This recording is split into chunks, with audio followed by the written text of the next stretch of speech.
जर चिन्ह आम्हाला देणार नसाल तर हे चिन्ह गोठवा. त्याआधी एक विषय म्हणजे तुम्ही पाहिला असेल की महाराष्ट्रामध्ये त्यानं लहान मुलींवरती अत्याचार होत आहे आणि अत्याचार लैंगिक करून त्यांचे खून केले जात आहे.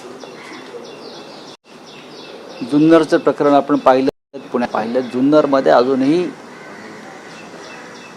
संतप्त वातावरण आहे, चीड आहे, लोक रस्त्यावर आहेत. काय करतायत राज्याचे मुख्यमंत्री? तुम्हाला काय ते बिल मंजूर करायचं आहे महिला आरक्षणाचं, म्हणजे ऑलरेडी आधी मंजूर झालं आहे 23ला, ते परत त्यांना डुप्लिकेट मंजूर करायचं आहे.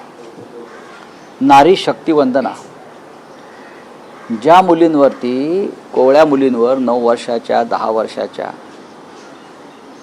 तुमच्याच राज्यात ज्या पद्धतीनं अत्याचार सुरू आहेत, तुम्हाला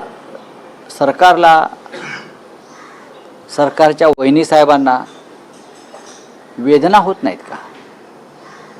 तुम्ही इतर सगळ्या विषयावर पोपटपंची करता. मी महाराष्ट्रातच राहीन, मी दिल्लीत जाणार नाही, यावर तुम्ही मत व्यक्त करता, सेनेवर मत व्यक्त करता. सुप्रीम कोर्टात शिवसेनेच्या बाबतीत काय निकाल लागणार हे तुम्ही